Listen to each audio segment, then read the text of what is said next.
school discs. This is a communications committee project that Jeff Erickson actually started about 10 months ago. It's been on the back burner due to the fact that we're still trying to get Airhead to the point where we can do stuff out there. But Jeff, could you elaborate quickly on what you're doing? We were also kind of waiting to see what Riceville Beach Elementary did, and we lost out to volleyball at Riceville Beach Elementary. But I still want to get the discs in there.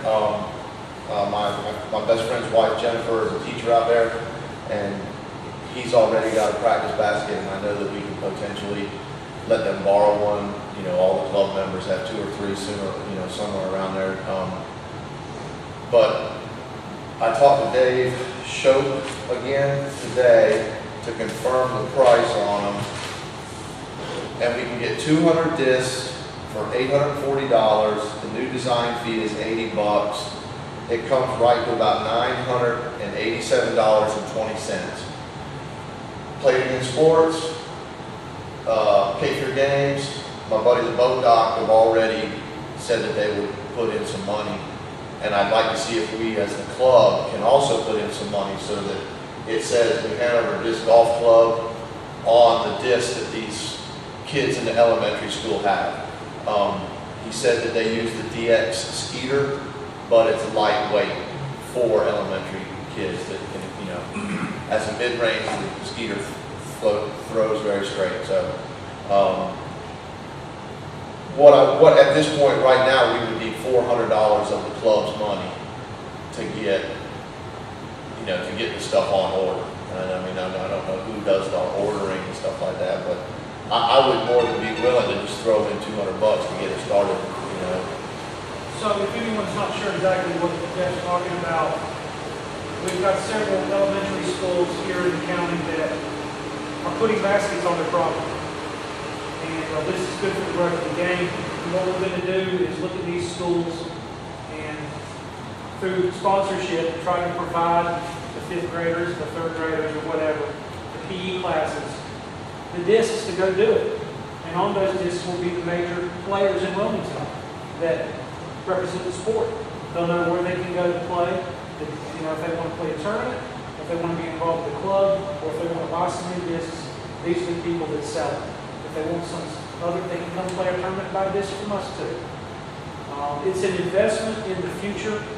Out of the 200 discs, if we got 200 discs, that's 200 plus kids that are going to be exposed to the sport.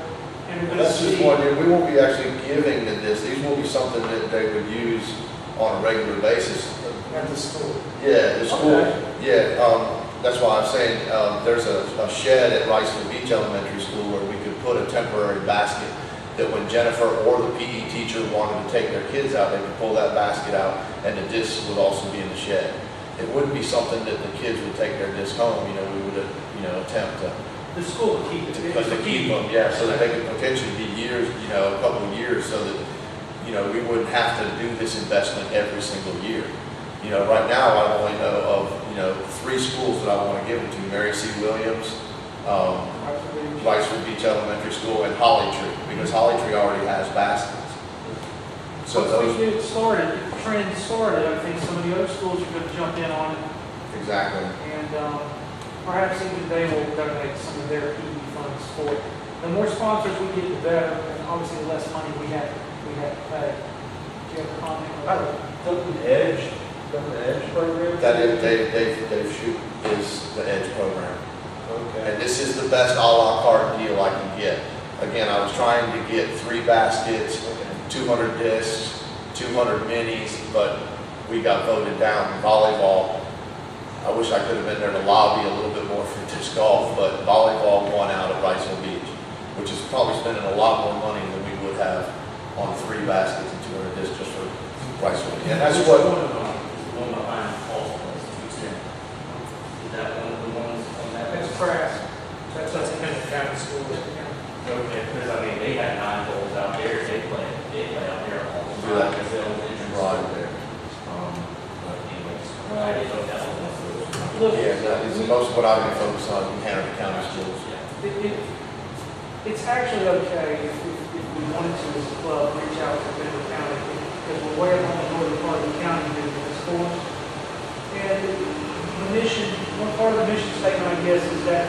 disc golf throughout the area.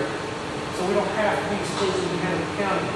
Anywhere we grow it is good for us, you know, so. A lot more land in Pender County than. Yeah, absolutely. If we can Pender County, but that's just good for us. I wouldn't count that out. They got Kiwanis Park, I mean, Then the Kiwanis Park in I feel Hansville, like that's yes. a huge area right now. I look at that twice when I go by.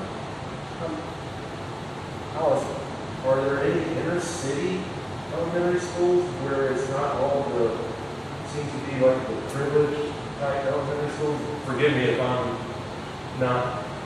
wrong on that, but it seems like, well, Rice School, Elementary, Holly Tree, and those are kind of like the. At this point, I was focusing on those because, again, Jennifer, you know, I know Jennifer, Okay. and my buddy Tony's the boat doc, he'll probably drop a couple $100 to get these discs, you know. And then, I don't think that they need more than 35 discs because none of their classes are going to be that big. 35 discs should last them the entire year. So that leaves us with 2 other schools that we could give 35 discs, but maybe even 3, you know, that we could potentially do the same thing for. But for the most part, if they don't have any target whatsoever. Now, I know from my research on Disc Golf Course Review that there are still a lot of courses out there that don't have baskets and use targets. There's one in California that has 18 propane tanks painted and turned upside down on a stick. So, I mean, it's still out there, but they need some sort of target. You know what I mean? I think that's a good idea to discussion. I think the next step is actually, if you can nail down a couple more sponsors, or not necessarily nail down, but try for a few more. Well, I mean, at this point, we need one more sponsor. Omega, I'm trying to think of who else is on our Dix. roster. We've got some sponsors on the Science Castle name. Other corporations, yes, corporations. And I'll certainly, all of us should ask people, I see ex-players all the time that run their own business and don't want to play much anymore. I mean, even someone, they got kids in school now. Let's just, over the next month, keep our ears and eyes open to tap that resource. And then in the next meeting, we can actually go with hard numbers and say, this is what it's going to cost, this is what we're going to get. And decide if the budget will allow, which I think it probably will, to make this investment. Yeah. At great outdoor provisions, because they support the London. Right. Okay. And they sell discs. Right. All right, thank you very much, Jeff. AMP monthly payouts, this was put on by, we discussed this a little bit, but Tony wanted to talk about it again. His question to me was, should there be an expiration date on the vouchers? My initial gut instinct was no. If you won $40 worth of merchandise vouchers last year, you just hadn't been back to a tournament, you want to show up and cash those vouchers in, you have every right to do that. That's my feeling on it. Otherwise, it's almost like a kind of guess account. Yeah, I'd have to agree with you there, because money doesn't have an expiration date on it. The voucher is supposed to be good. The vouchers, well, unless it's Confederate money. So if you've got any Confederate vouchers out there, they're not any good. Yeah, we'll give them a voucher. Double the face value. Yeah. But yeah, they don't, I don't think they should go out either. Yeah. They're supposed to be as good as money at the club store. It's very possible someone was talking to him about it, but it just seems kind of penny pinching to me to say, well, if you don't use it by the end of the year, you don't get it. If they're going to hang on to the doggone thing and their wallet, wash it 4 times and still show up with it, they can, by God, use it. So on the other side, you have to keep up with the dates of it. I just love That adds that much more work. Yeah, If you have to start doing that. See, I've got all mine, I'm waiting for a big ticket on it. So you're saving them up for the big cash day or something, buy a bag, Think about basket. a basket, yeah. Hope for those bull cards. Put them in your wheel. That was the other question, if somebody wants a bag or a basket, how to handle that. We discussed that. I think they should give up your voucher. Whoever's the person could go on, they could go online together, and then you get what you get. Yeah, that's what we talked about that last month. So we're not I think stuck what we with came something. up with is if through Heath, because Heath is, he's our guy. Through him, if we can, figure out a deal with him for something large like that, get the vouchers up front Yeah. and then put at least like a 30% charge on it for us handling it, plus the club will make money off of that, then I think it's, I'm working with him to get Hope back, and she's got a shit ton of vouchers. We spoke a little about that the last month. And the other thing was, we said we should charge, if you're gonna do something like that, it should be at list and not retail. Look, Just because it's a lot of work to get that together. It is. Right now, we've kept it pretty simple. We basically just have discs. If we want to get into caps and sweatbands and T-markers and all this other stuff, it gets, increasingly more complex. Now we're having to go to a third party. My thoughts are on it. You might be better off just saving your money and getting the bag you want and ordering it. But if someone comes to the club with a special request, I guess we can handle it like that, but we cannot handle it at a loss. The club cannot and will not take a financial loss It on would have to be a that. big game. We would have to, I was thinking 20 to 30% markup on what we actually spend on it. Yes. That's how we make money as a club, by selling the discs at a 20% markup. So, Yeah, because it's just vouchers to them, so it's not like it's cash out of their pocket, right. They just have to have 20% extra vouchers. I just don't think we want to get to the point where we're stocking bags and stocking all this other stuff. But I think that's where the situation would be. But it is, yeah, it needs to The come shop sometime. up with a price of several different things, hats, whatever. And then if somebody wants a big ticket item It's very possible he may just take the vouchers. That's what I was just go to the thinking. store. And have make say, hey, when they come in with a voucher for something that's $100, make them pay $120 worth of voucher. Or it's extra cash. Yeah. Well, we would almost have to pay him Yeah, cash so for now the we're vouchers, yeah. But we're still getting 20% of the vouchers. Yeah. We'll pay him retail price for it, but because he got 20 extra vouchers, as a club, we're not having to pay out that extra 20% that person just bought. And the other thing beyond that is if we gotta be careful because if we start the trend of doing it, we may have people come along and want, so-and-so got a bag, I want a bag, my buddy wants a bag too. It might snowball on us a little bit. Do we order direct from Dynamic? Anybody else? No, that's I don't know. We might want to get an account with Dynamic so we can get the Ranger back. But see, there was a problem. Pete was saying something about stipulations that they had placed on him, and he had to look into it. He wasn't sure whether he'd be able to fulfill that for Hope, and that's what Hope wants is a grip bag. And there was some stipulations there that he might have a problem with. So if we had an account with Dynamic and we started getting some Dynamic discs, maybe we could do something like, okay, if you want an Innova bag or a Dynamic disc, we can order those easily as a club. But, the grip is going to be a little different. You might have to do that on your own. He said there were no price breaks at all for buying the grip. That's because they're representing themselves as a premium product. It's like buying a Ferrari.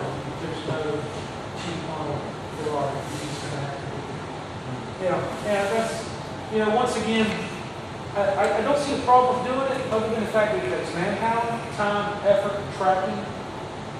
And right now, I feel like the club has got to get its bearings back a little bit over the last year and a half. We've slipped and slid a little sideways. Let's not dive into that just yet. I'm not saying no, I'm just saying let's be cautious as we move into that area. Talk about it when he's here.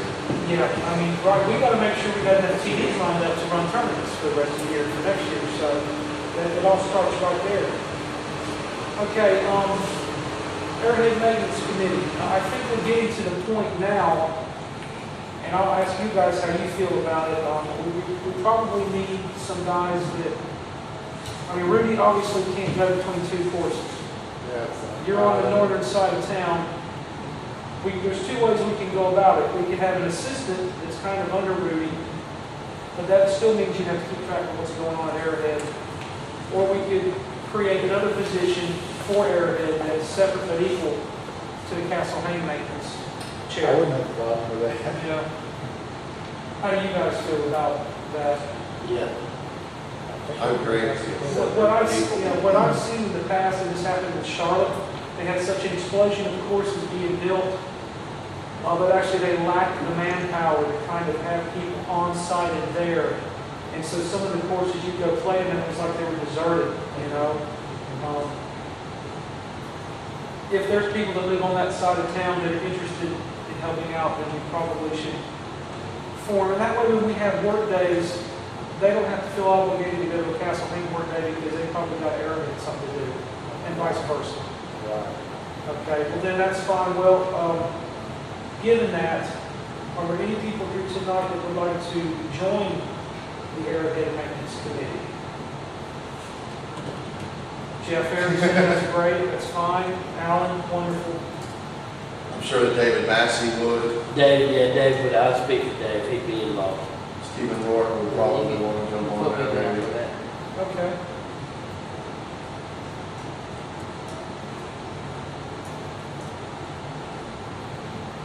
Who's good?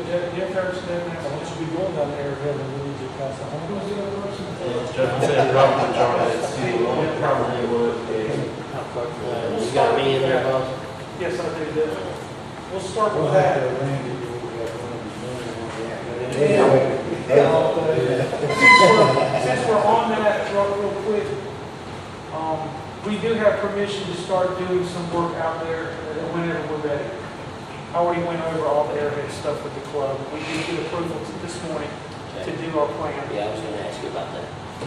They're very pleased, but it's also the last time they're gonna let us go in there and do stuff. It's like, this is it, you better get it right. So, if you guys want to get together and set something up to start this weekend, go ahead and do that. Just keep me in the loop, and if I can be there, I will, to help, as I've been for all the other ones. If I can't, I can't. And I hate to do this, but do you think we ought to assign somebody to be in charge? Like a chairman, Yeah, chairman or we something? probably do. Czar. Yeah. It's only one czar, man. One czar right there. He's got a czar name too, though. Well, I think the thing to do is, let's just see how this first work day goes. I'll talk to the fellas and we'll fill it out. We might do something like a co-chair thing. I don't know. That'd be great, too. But, there needs to be a point person. There needs to be a point person. It just tends to get a little disorganized if there's not somebody who's kind of. Yes, I know. And I will reiterate once again that when we have these work days, I don't, your primary responsibility any work day and wherever the chairman is at Arrowhead is to make sure no one does anything stupid. People get all excited, they want to do this, they want to do that, they go slinging machetes and axes around. You've got to recognize when a dumb situation's getting ready to happen. That's really what you guys are for. Yeah. And so, and your knowledge, of course. Okay, good. I'll be on that meetings committee for Arrowhead too, for Okay. now, and looking forward to getting some people in place.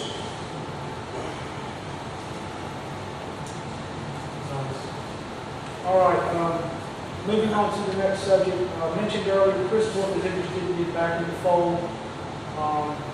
He's excited he's got his doubles back. He wants to make an impact, and he has suggested that we combine with him somehow.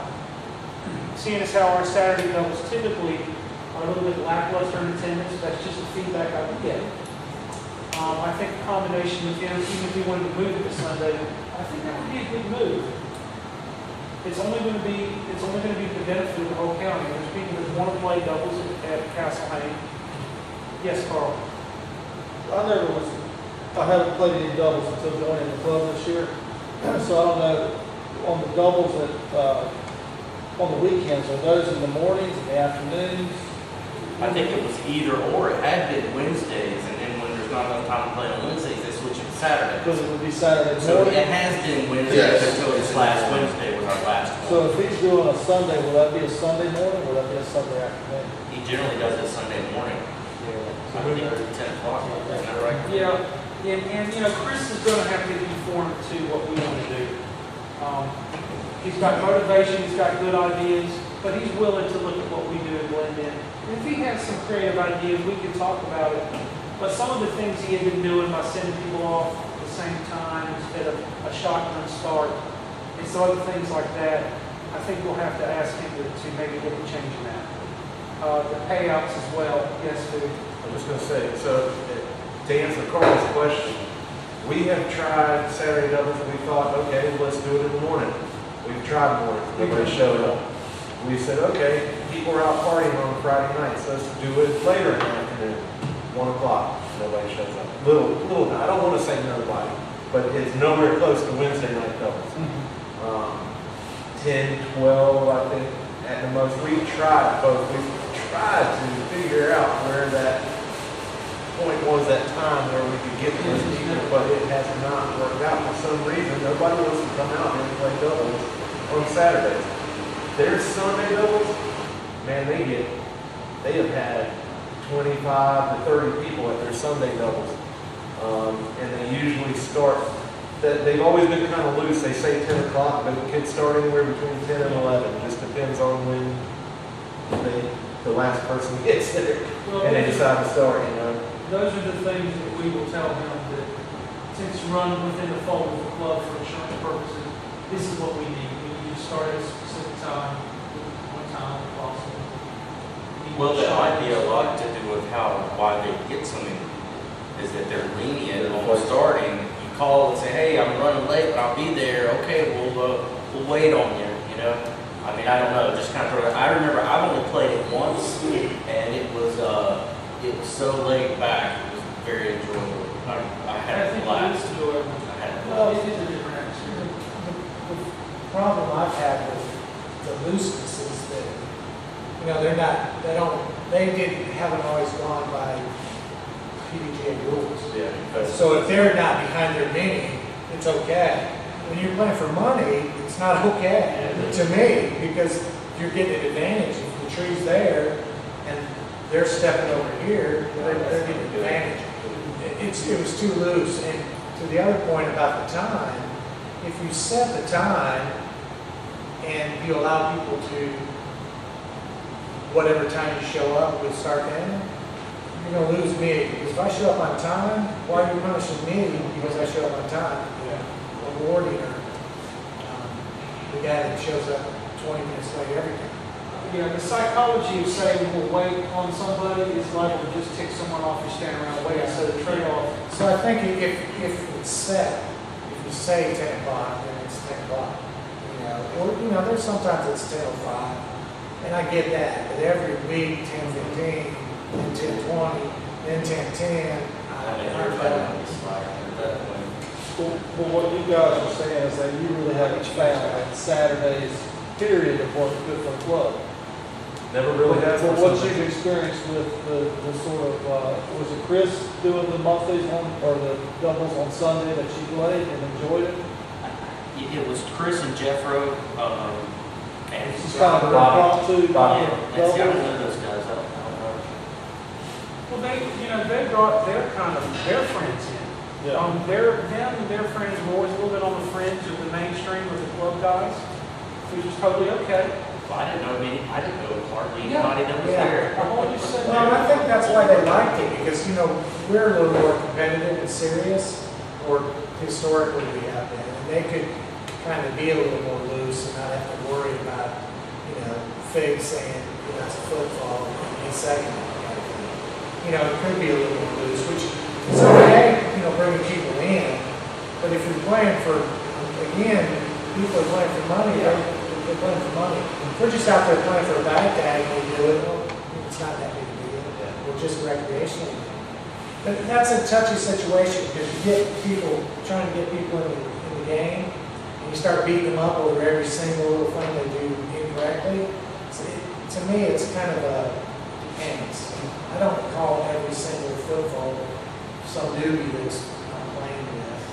I mean, then after the round, you might say, you know, this hole kind of do this, you might want to watch that in the future. Instead of beating them up, no, you can't do that, throw again. kind of, Well, it does sound like that Chris is ready to come around, if you will, and work with us on that. And I think that it's only to the benefit of the game that we do get beginners to play by the right rules, basic rules. It's just will cause problems down the road if they don't. well, there's nothing worse going to tournaments and being known for, or meander, they're always going to fall. There's certain that they don't take it as seriously. Again, when you're playing sanctioned events, most people are taking it pretty seriously. Well, you have your chronic foot falters and that sort of thing, and they just don't want to be hassled with it. You really, like you said, it boils down to money. I'm here, I've invested, I want to be rewarded for skill, and everyone on my card is taking liberties with the rules. You're probably not going to go back and play. It's going to push away more people that are retained. Is that that Sunday doubles y'all talking about? Is that the winner take all Sunday doubles that you're talking about? They were doing winner take all for a long time. I don't know if they do that or not. Again, he would have to conform to what. See, well, that might be, and what I was just saying, that could be part of the draw for why I was getting so many people too, because they were looking at a large, a chance to win more money. I mean, that's one of the reasons why we got so many people at doubles on Monday nights, because we had so many people in doubles that the money was always high, and so the payout was good. A lot of people go come play that, and they got a lot of chance of, taking home more money. And that's a big draw, but yeah, if you can do it by the rules and by the way it should be done, it's got to be broken down into places paying out certain percentages, not one team takes all of it. Just one more question. I'm assuming that the doubles don't really generate any revenue for the club. They don't make a dollar.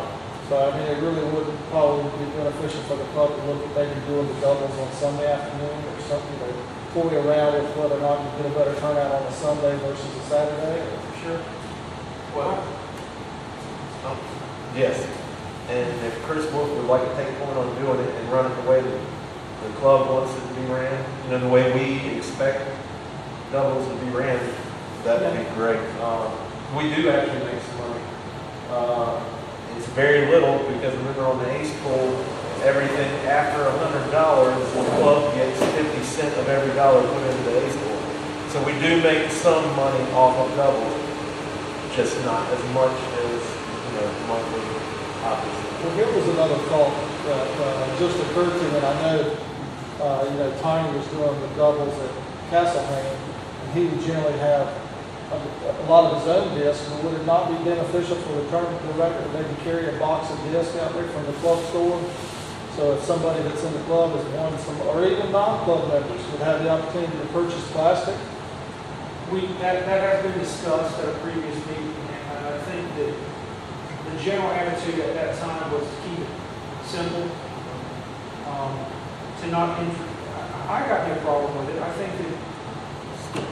Well, so now, all right, now you got to buy another bid. You got to buy more discs because trying to transfer discs from a monthly TV to to a doubles TV is a huge. That's why we ended up buying more bins and buying more discs so we could have two separate monthly stores, and another score point. I think that was the whole point there. I think if we get to the point that we have a TV willing to do that we should have no problem accommodating that. It could be a source. Well, I just think because there's so much excitement a lot of times on the Monday night doubles at Arrowhead, a guy suddenly got 30, 40 bucks in his pocket. That might be a good time to say, hey, have some plastic out there. It would be. Yeah. It would be. Yeah, to add to that, what Carl's talking about, there's been actually several guys out there on Monday nights that have sold discs of their own to other guys out there That needed it. that if we'd had, if we'd had some discs to sell, we probably could have sold some. It is an opportunity.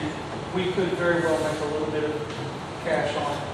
Yeah, I did bring that up probably about a year ago, and one of the cons to that was the fact that we, as the Hanover County Disc Club, starts to sell discs, but yet our sponsors also sell discs. That was a good point. That we didn't want to compete too heavily with the other businesses. So I think the consensus is, well, we're going to sell them at monthly, but we'll lay off at the doubles so that it doesn't look like we're trying to corner the market. Yeah, That's there's- part of the equation. Those sponsors are like sponsoring the school district. Mhm. And they're not making money, they're not gonna sponsor the Yeah, other project. yeah, they're gonna put money in hopes that that kid's gonna come to their store and buy a bag and 10 discs. Well, then we need to talk to them and have them come out and have some discs out there to sell. Maybe that would work. Yeah. You know, I was thinking again, Wait, the game did that, was they, A couple of years ago, yeah, right on the Friday before, I believe. I mean, I'm sure I don't think he'd be they willing to sold. bring, you know, So we know, yeah, I mean, if it's gonna make the company more money, I don't know why he wouldn't, you know, other than the time that he has to it would spend be a doing away from. one factor I can think of. Yeah. I guess I think maybe we should just at least approach him and talk to him, try it out one time. Come out there to one of our doubles and let's see. I remember I played doubles one time, it wasn't here, but they on hole one, there was a couple guys out there just selling discs. So they had several bins and people were buying them all over the place. Yeah, we gotta be careful about that. There are definitely stipulations about vendors selling stuff in our town parks. Without paying Yeah. vendor fee to You park. can't, yeah. Yeah. Dynamic disc is coming, if they wanna set up and sell discs in the park, that's gotta be clear. Just like the Flavin Annie's burrito ban. It's gotta be okay by the county. Otherwise, you know, Well, anyone legally, can set up shop at the Castle hanging out the back of the car and make money every week. yeah, legally, they should go downtown and get a business permit. Okay. So it's actually a little more complicated, isn't it? But it's a good opening to the discussion, and you're right, it is a source of income that we might be letting some money slip through our fingers. Or they cost more than we made. Well, every bit of money we get goes to the promotion of the sport.